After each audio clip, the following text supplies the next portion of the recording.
Meus amados, que a graça e a paz do Senhor Jesus mais uma vez seja dispensado sobre todos vocês.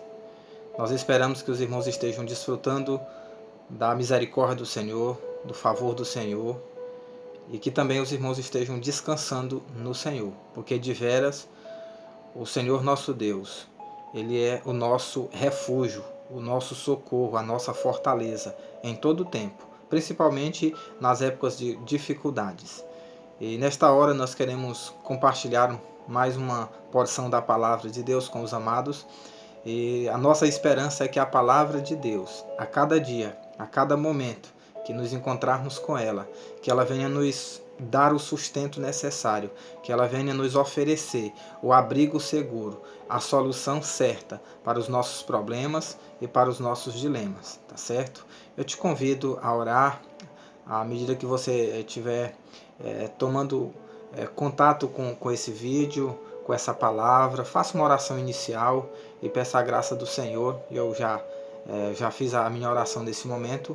E a meditação do texto da palavra do Senhor, dessa hora, se encontra em Mateus, capítulo de número 5, versos 13 a 16, tá certo?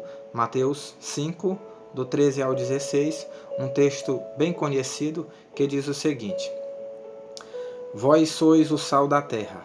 Ora, se o sal vier a ser insípido, como lhe restaurar o sabor? Para nada mais presta senão para, lançado fora, ser pisado pelos homens. Vós sois a luz do mundo. Não se pode esconder a cidade edificada sobre um monte, nem se acende uma candeia para colocá-la debaixo do alqueire, mas no velador, e alumia a todos os que se encontram na casa. Assim brilhe também a vossa luz diante dos homens, para que vejam as vossas boas obras e glorifiquem a vosso Pai que está nos céus.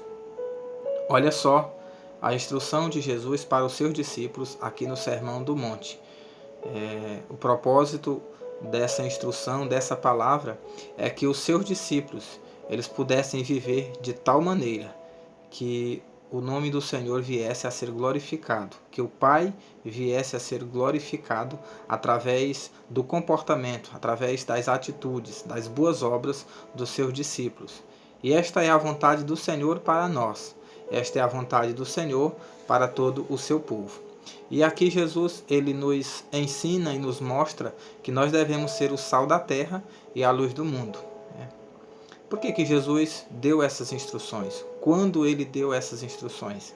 Nós sabemos que dentro do contexto desse texto, quando Jesus veio a este mundo, o seu povo, os judeus, eles estavam debaixo do domínio do Império Romano, tá certo? Um período muito difícil, muito complicado na vida dos judeus, na vida do seu povo, uma situação política difícil, uma situação religiosa difícil, e também uma situação social que era muito caótica. É certo que naquela época, quando Jesus veio, as coisas não estavam fáceis.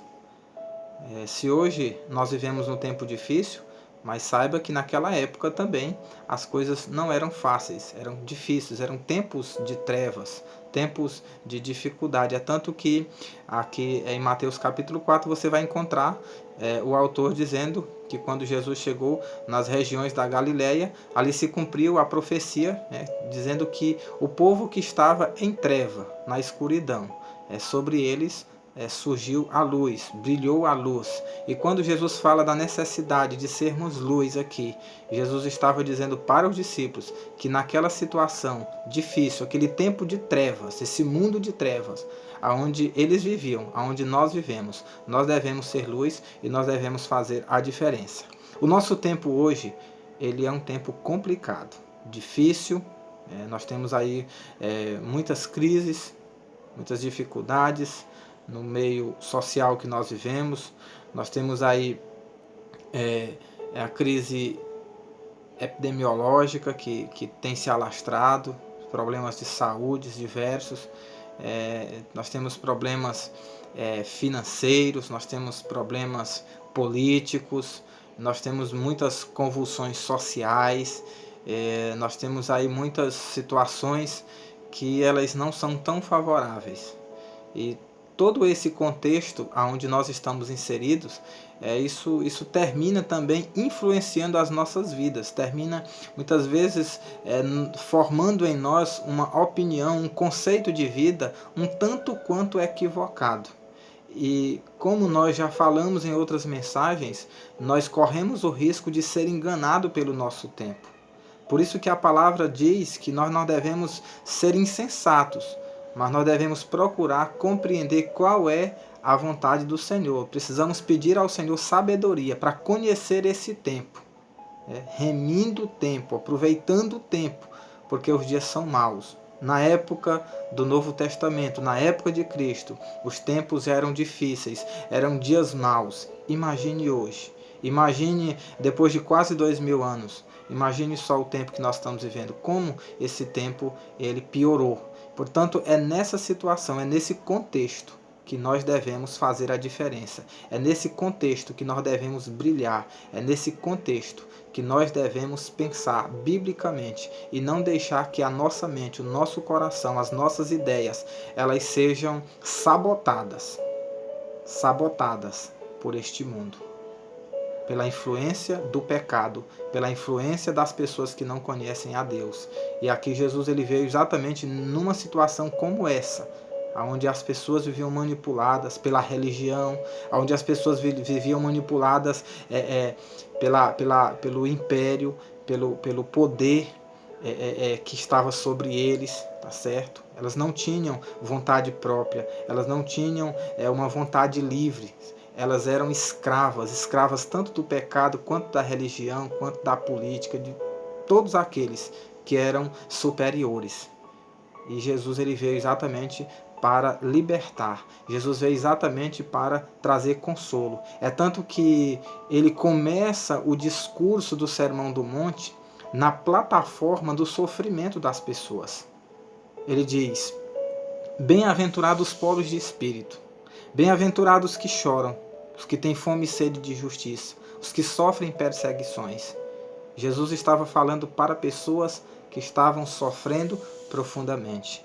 Pessoas que tinham o desejo de uma libertação, o desejo de dias melhores. E aqui ele traz essa palavra. Sabe por quê?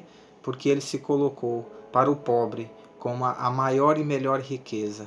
Para aquele que tem fome e sede, ele se colocou como a provisão de Deus, como o alimento que poderia satisfazer aquela necessidade. Para aqueles que estavam sofrendo perseguições, ele se colocou como refúgio, ele se colocou como abrigo. Ele disse: vinde a mim, vocês que estão cansados e oprimidos, e eu vos aliviarei. Tomai sobre vós o meu jugo, e aprendei de mim, que eu sou manso e humilde de coração, porque o meu jugo é suave e o meu fardo é leve. Meus amados, para estas pessoas que vieram até Jesus, que receberam a sua palavra, que a partir de então decidiram a seguir a Cristo, aí ele agora traz uma palavra no sentido de mostrar como é que elas deveriam viver a vida, no sentido de fazer a diferença no seu tempo.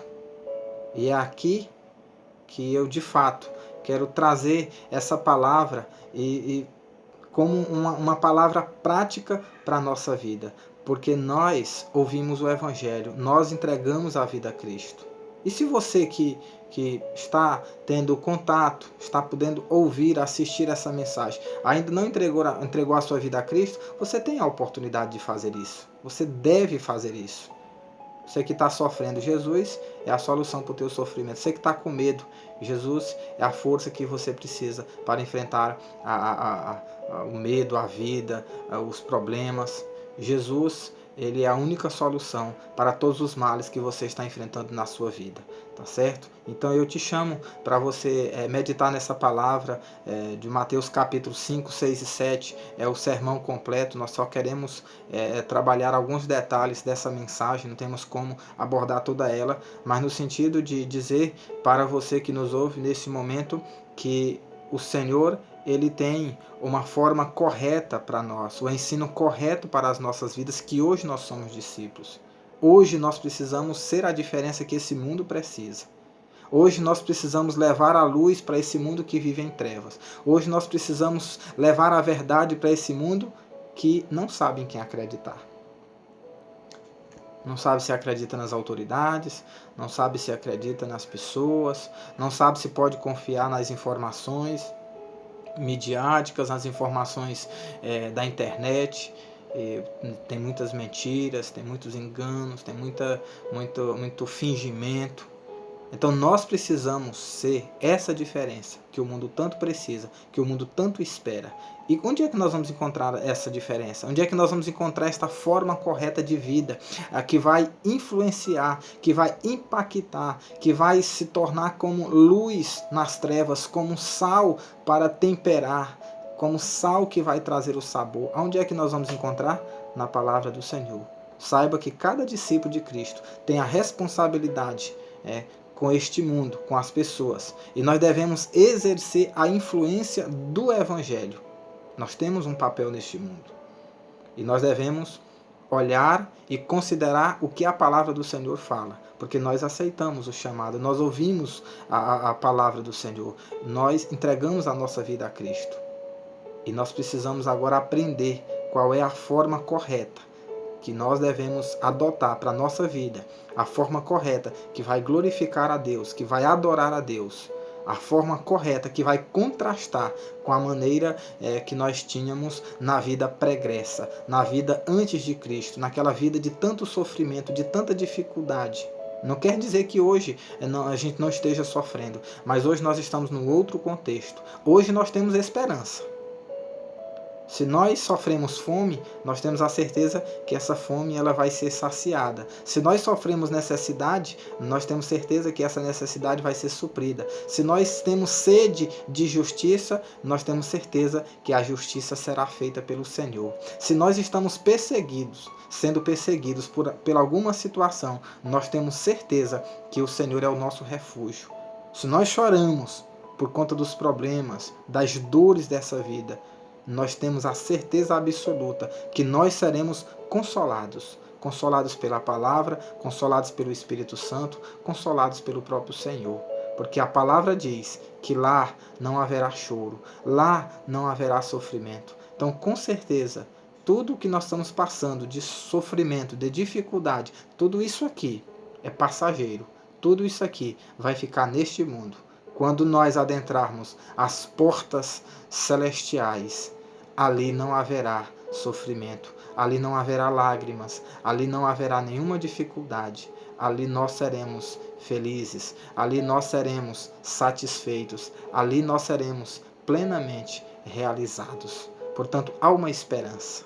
Há uma esperança. E essa esperança que nós já temos, nós precisamos, meus amados, levar para aqueles que não têm esperança. Para aqueles que estão com medo de morrer por causa dos problemas, por causa dessa crise, por causa dessas enfermidades que tem chegado até nós, esse vírus que tem assolado a humanidade. Tem muita gente com medo de morrer.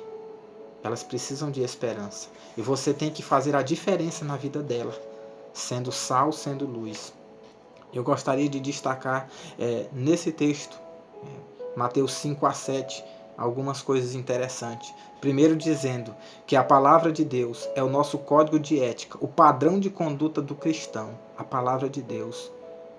Nós temos o padrão de conduta, a maneira correta para viver. O que eu devo fazer, o que eu não devo fazer, como eu devo falar, como eu devo agir, como eu devo responder, como eu devo me comportar, como eu devo tratar as pessoas, as autoridades, o próximo, os meus familiares, inclusive como eu devo tratar as pessoas que me ofendem, que me perseguem, que me fazem sofrer. Nós devemos amar, nós devemos orar, nós devemos respeitar, nós devemos cuidar, nós devemos contribuir. Com relação às autoridades, nós devemos o respeito às autoridades. Nós temos que honrar as autoridades. Nós temos que orar pelas autoridades. A palavra diz que dê a César o que é de César e a Deus o que é de Deus. Então nós temos uma responsabilidade com Deus e também com as autoridades. Então a palavra de Deus nos ensina a maneira correta como nós devemos nos comportar. Não é buscar uma fórmula pronta na sociedade, não é buscar uma receita pronta em alguém. Não é receber os parâmetros deste mundo. como o mundo diz que é, como as pessoas dizem que é. Não. O nosso comportamento, a nossa atitude, ela tem que ser uma atitude compatível com a palavra. Amados, nós temos dupla cidadania. Nós somos cidadãos terrenos, especialmente brasileiros, mas nós somos cidadãos celestiais. Neste mundo, aqui no Brasil, nós temos as leis do país, né? Nesse Estado democrático, Estado de direitos e deveres que nós vivemos, nós temos as leis. Nós temos no ordenamento jurídico a principal, que é a Constituição Federal. Nós temos Código Civil, processos, e aí por aí vai. Nós temos várias outras leis, estatutos, Código de Defesa do Consumidor, entre outros, que regem a nossa conduta, que mostram quais são as nossas obrigações e também quais são os nossos direitos, tá certo? E a palavra do Senhor, ela rege a nossa vida espiritual e ela está acima de todas as coisas, porque a palavra do Senhor, ela é eterna. Jesus disse: passarão céus e terra, mas as minhas palavras não passarão. Então a palavra de Deus, ela supera, ela sobrepuja a todas as outras leis, a todos os outros ordenamentos para a nossa vida. Mas a palavra do Senhor, ela não fere o direito, ela não fere o respeito, ela não fere a submissão, ela não fere ao relacionamento. Pelo contrário, se nós fizermos uma boa leitura da lei que rege o nosso país, né? da lei que trata da justiça, daquilo que é de direito, se nós olharmos, ela está pautada à luz da palavra de Deus, porque nós sabemos que o direito é de Deus, nós sabemos que a justiça é do Senhor, nós sabemos que a ética verdadeira, o comportamento correto, adequado, ele vem da palavra de Deus, porque a Bíblia Sagrada é a verdade e é a origem de todas as verdades, de todos os conceitos corretos e éticos pelos quais devemos pautar as nossas vidas. E Jesus, ele disse: eu vim cumprir a lei, e ele cumpriu. Jesus não quebrou lei, não quebrou os protocolos, não. Agora, Jesus não se submeteu à religiosidade imposta pelos religiosos da sua época. Uma religião falsa, uma religião enganosa, uma religião de aparência.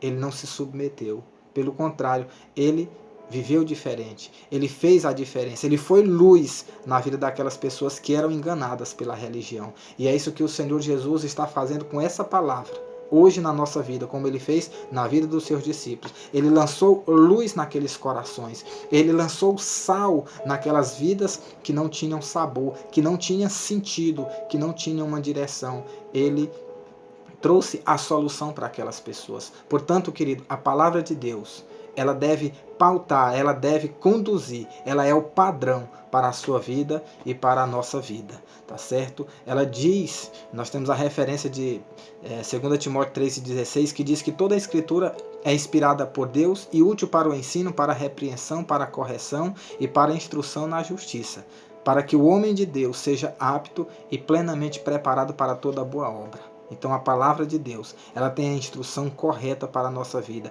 A palavra de Deus tem o ensino correto para a nossa vida. Você deve se ater a essa palavra, porque ela nos dá a aptidão necessária, a capacidade necessária para servir a Deus e para ser útil nessa vida. A segunda verdade que eu gostaria de destacar dentro de uma visão panorâmica do Sermão do Monte: os valores bíblicos são opostos aos valores deste mundo. Os valores bíblicos são opostos. Aquilo que a palavra nos ensina, que é direito, que é correto, que nós devemos fazer, no geral, são opostos àquilo que este mundo diz que sim. Sabe por quê? Porque a palavra diz que eles mudaram a verdade de Deus em mentira. Eles torceram a verdade, eles suprimiram a verdade, eles rejeitaram a verdade, tendo conhecimento de Deus, não o glorificaram como Deus. Então, meus amados, nós precisamos tomar muito cuidado. Nós estamos vivendo os últimos dias, as últimas horas desse mundo. Jesus está voltando. Tudo o que está acontecendo aqui são sinais que nos mostram que Jesus está voltando. Leia a Bíblia, veja o Evangelho, veja as mensagens escatológicas de Jesus, veja os sermões escatológicos, sermões para os últimos dias. Veja o que ele disse. Sinais que anunciariam, que precederiam a sua vinda. Veja. Então é tempo de nós vivermos os valores da palavra de Deus. Por isso que a palavra do Senhor fala em 1 João 2,15 a 17. Não ame o mundo, nem o que há no mundo. Se alguém amar o mundo, o amor do Pai não está nele. Porque tudo que há no mundo, cobiça da carne, cobiça dos olhos e ostentação dos bens, não provém do Pai, mas do mundo. O mundo e a sua cobiça passam, mas aquele que faz a vontade de Deus permanece para sempre. Tudo isso aqui vai passar. O desejo da carne, o desejo dos olhos, né?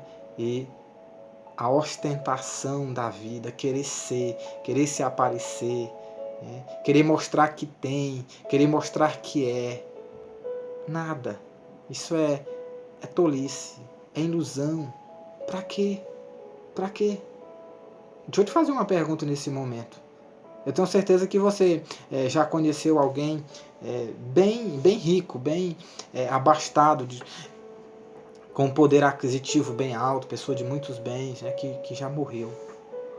Porque eu conheci pessoas que tinham muito dinheiro, muitos bens, muitas propriedades e não levaram nada. Ostentar bens não é que seja pecado ter, não é que seja pecado possuir. Não há nenhum pecado. Pelo contrário, a palavra do Senhor diz que os bens é uma dádiva de Deus. É o favor de Deus sobre as pessoas. O problema é que as pessoas estão depositando a sua confiança. Nós estamos vivendo agora uma polarização. Existe a turma, nesse momento de crise, a turma daqueles que estão confortados, que estão calmos, que estão serenos em casa, e que pode passar 1 mês, ou 2, ou 3, todo mundo em casa sem trabalhar, seguindo direitinho as orientações das autoridades, que está tudo tranquilo. Sabe por quê? Porque ele está cercado de bens. Mas existe a outra turma do outro lado. Se tem uns que estão confortados, né, tranquilos, tem a turma do desesperado, daquele que está inquieto. Por quê? Porque não tem talvez o que comer, se passarmos mais uma semana sem poder trabalhar, sem poder ganhar o sustento. E aí? Como é que nós vamos lidar com esse dilema? Se uns querem trabalhar, os outros dizem que não deve trabalhar. E aí, como é que nós vamos lidar com essa situação? Nós vamos lidar olhando para a palavra de Deus, nos apegando à palavra do Senhor. Porque não é termos bem, não é termos condições que vai nos trazer paz. E nem a ausência deles que vai tirar nossa paz. Não.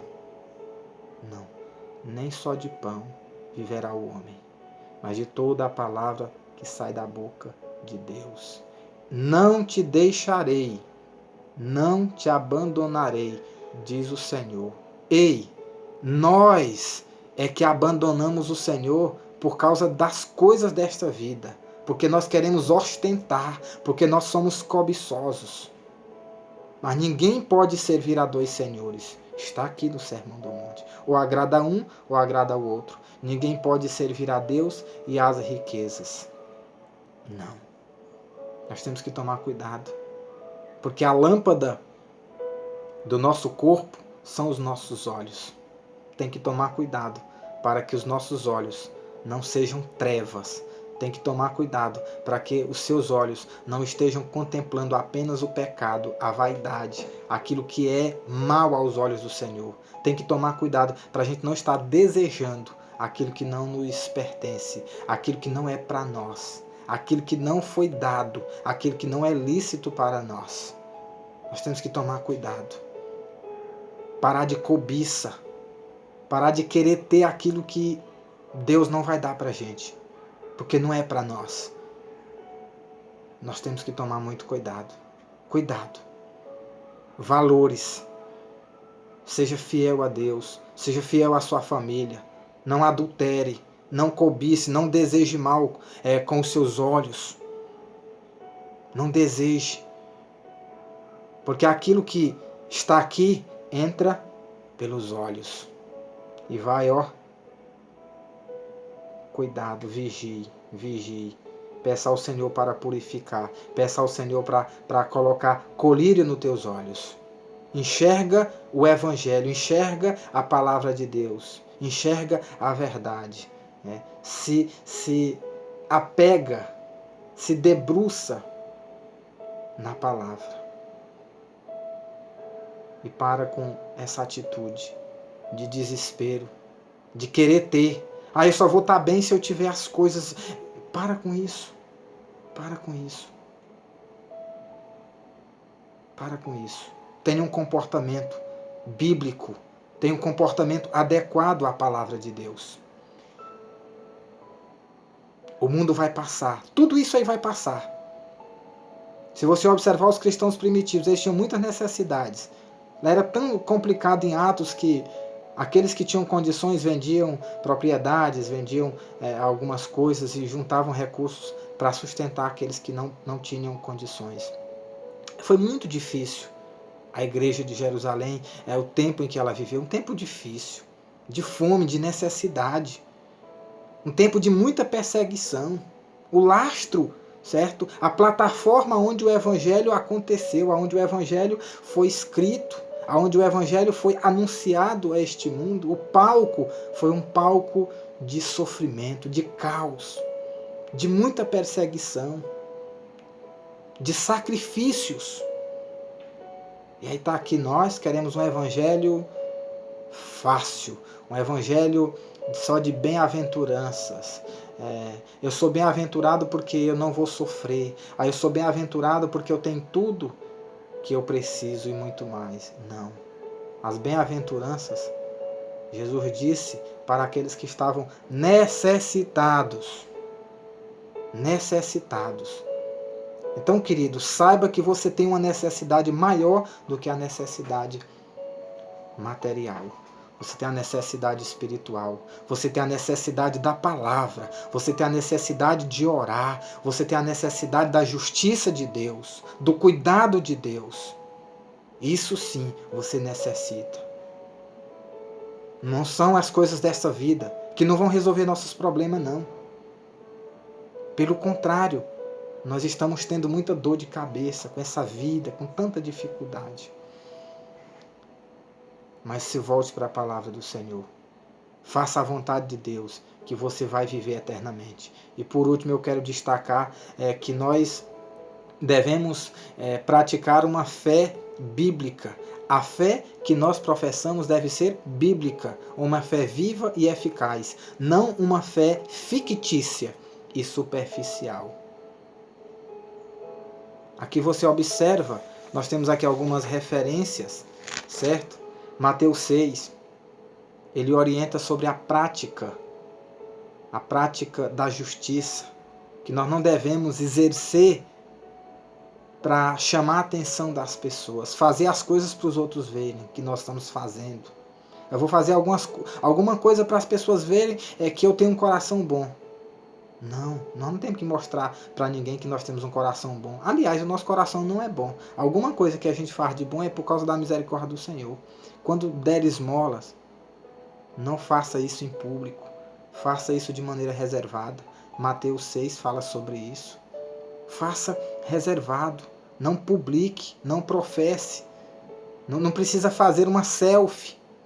Não precisa dizer a alguém, filma aqui que eu estou fazendo isso, essa coisa boa. Para quê? Se você fizer isso aí, você já recebeu. O elogio que alguém te der já é teu galardão, então não vai ser recompensado.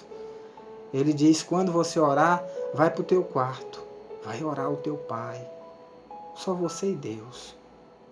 Você vai lá conversar com ele, em oração, contar a tua história, contar a tua dificuldade, contar teu sofrimento. Você vai até chorar lá com teu pai celestial. E ele que te vê em secreto te recompensará. Você vai para ali, para a palavra, para a leitura bíblica, para a oração, em secreto.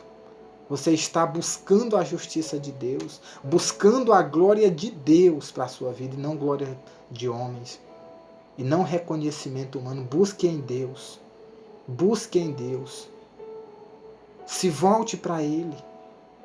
Nós temos que nos posicionar diante de Deus. Como é que nós vamos ser sal? Como é que nós vamos ser luz? Porque nós não temos luz própria. Porque essa matéria aqui, meu irmão, aqui pensa num barro ruim. Aqui é pó. Certo? Pó. Pense num barro fraco. Certo? A terra mais fraca que existe no planeta Terra chama-se a matéria humana. Fraca. Fraca. Fraca. É tanto que quando o ser humano morre, se deixar ele ali, em cima da terra ali, meu Deus, tem quem suporte. Matéria ruim. Podre. Podre, podre. Podre, podre. Então, nós não somos muita coisa não. Estamos enganados. Nós precisamos da luz do Senhor. Nós somos de sal aqui. Se a palavra de Deus não estiver na nossa vida temperando, a nossa vida vai cair os pedaços. Vai apodrecer. Tem muita gente nesse mundo que são pessoas que interiormente estão deterioradas, apodrecidas. São pessoas que quando abrem a boca, a gente fica até com medo de ouvir. São pessoas arrogantes, prepotentes, mentirosas, fraudulentas, corruptas. São pessoas malignas, são pessoas cruéis, são pessoas inimigas do bem, são pessoas amantes de si mesmo. Não dá um bom dia para ninguém, não ajuda ninguém. É nesse momento aqui que a palavra de Deus na minha vida e na sua vida vai fazer a diferença. É nós termos humildade de coração. Só Jesus tem para nos dar a verdadeira humildade. É nós buscarmos essas virtudes, as qualidades que o Evangelho nos ensina, buscar nele, na pessoa de Jesus Cristo, para que nós sejamos seres humanos autênticos, conforme a palavra. Porque quando Deus criou o homem, Deus criou um ser humano autêntico, original. E a gente precisa voltar, retornar para a originalidade que só a palavra de Deus vai trazer para nós. Porque ela vai gerar em nós um novo ser, um novo coração, uma nova criatura. Aquele que não nascer de novo não pode ver o reino de Deus. Se alguém está em Cristo, é nova criatura. As coisas velhas se passaram, eis que tudo se fez novo. Tem que fazer tudo de novo. É voltar a ser quem Deus nos fez. Porque ficou destruído por causa do pecado. Portanto, querido, se volte para o Senhor. Pratique uma fé verdadeira. Você só vai ser sal e luz se a palavra de Deus estiver na tua vida. Porque a palavra de Deus, ela transforma. A palavra de Deus restaura. A palavra de Deus, ela arranca a podridão do pecado. Ela arranca a desgraça que o pecado trouxe para as nossas vidas. A palavra do Senhor, ela regenera. Está caindo os pedaços. Quando a palavra entra, começa a restaurar, começa a gerar vidas. Igual o vale de ossos secos de Ezequiel. Ossos secos. Porque falta a palavra, porque falta uma oração coerente com a Bíblia. Nós temos uma oração padrão aqui no capítulo 6 de Mateus. A oração do Pai Nosso. Que o povo reza, canta e sobe, desce, vai para lá e vem para cá, mas não vive. Porque se você observar esta oração, ela começa com a majestade de Deus, né? Pai nosso que está nos céus. Deus está nos céus, acima de tudo, acima de todos. Deus está lá, Ele é soberano. Ela nos ensina a buscar a santidade de Deus. A buscar o reino de Deus, a buscar a vontade de Deus.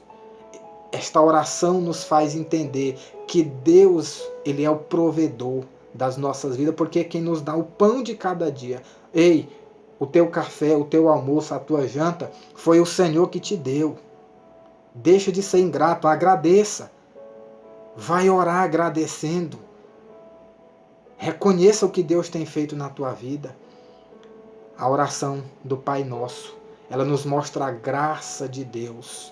Perdoa nossas dívidas. Só Deus perdoa. Sabe por quê? Porque Ele é bom, Ele é gracioso. Então a palavra vai entrando na minha vida, na sua vida, e vai trazendo o perdão, vai manifestando a misericórdia de Deus. Então, a oração, uma oração verdadeira, ela vai nos fazendo entender. Ela vai nos fazer entender a cada dia que nós devemos perdoar, porque nós fomos perdoados. Ela vai nos ensinar a abençoar, a distribuir alimentos com os necessitados, porque é o Senhor que nos alimenta, Ele nos alimentou. Ela vai nos ensinar que nós devemos ajudar as pessoas, porque Deus nos ajudou. É na oração que a gente vai aprender, a oração bíblica, a oração com a palavra, esse relacionamento com Deus, que a gente vai se entregar e dizer: Senhor, como eu sou soberbo, arrogante e orgulhoso, eu não tenho humildade no meu coração, eu preciso da Tua palavra, porque a minha vida está sendo deteriorada, está sendo corrompida. Joga sal na minha vida, e a Tua palavra é o sal que tempera e que conserva e que não deixa a minha vida apodrecer. Portanto, querido, ela nos mostra a oração do Pai Nosso, que Deus é onipotente, tem todo o poder para não deixar a gente cair nas tentações, para não deixar a gente se perder. E ela termina com a glória de Deus. Ela começa com a majestade, com o céu, e termina com o céu, com a glória. Porque Teu é o reino, o poder e a glória para sempre. Amém. É uma oração que começa em Deus e termina nele. Tudo tem que começar com Deus e tem que terminar com Deus. Peça ao Senhor para trazer essa mudança para a sua vida. Para trazer essa mudança na sua vida. E aqui no capítulo 7, para que a gente professe uma fé bíblica, Jesus disse: nem todo que me diz Senhor, Senhor, entrará no reino dos céus, mas somente aquele que faz a vontade de meu Pai, que está nos céus. Nem todo que me diz Senhor, Senhor. Nem todo. Tem muita gente chamando por Jesus. Mas só chamar por Jesus, por Deus, por quem quer que seja, isso não muda nada. Se não tiver um compromisso com o fazer a vontade de Deus. E aí ele termina o sermão dizendo: aquele que ouve a minha palavra e pratica é comparado ao homem prudente, que construiu a casa na rocha. E a rocha é Jesus. Sobre esta pedra edificarei a minha igreja. A rocha é Cristo.